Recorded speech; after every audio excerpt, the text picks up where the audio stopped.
মেট গালার red carpet, Hollywood Bollywood মিলেমিশে একাকার যেখানে। ইতোমধ্যে মেট গালায় আলোচনায় ছিল কোনো তারকার ভিন্নধর্মী পোশাক অথবা কোনো তারকার baby bump.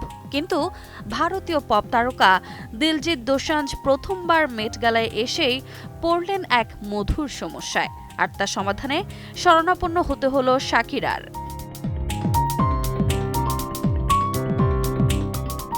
Punjab দ্বীপোত্তর Diljit red কার্পেটে নিজের পোশাকে তুলে ধরেন পাঞ্জাবি সংস্কৃতি।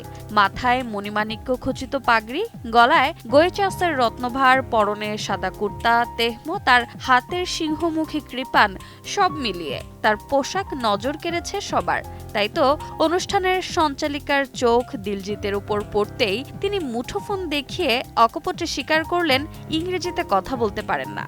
এদিকে সাক্ষাৎকার ইংরেজিতেই দিতে হবে, তাই শেখার চেষ্টা করছেন তিনি। সাথে সাথেই দিলজিৎ তার পাশে থাকা শাকিরার সাহায্য চেয়ে বলেন, আমি একেবারেই ইংরেজি জানি না, আমায় সাহায্য করবেন? শাকিরা সেই কথা শুনে হেসে ফেলেন। বাকিরাও সাজ ফেলে ঘিরে ধরেন দোসাঞ্জকে।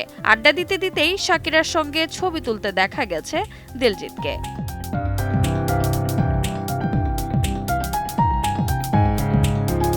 রোজা চৌধুরী, সময় সংবাদ।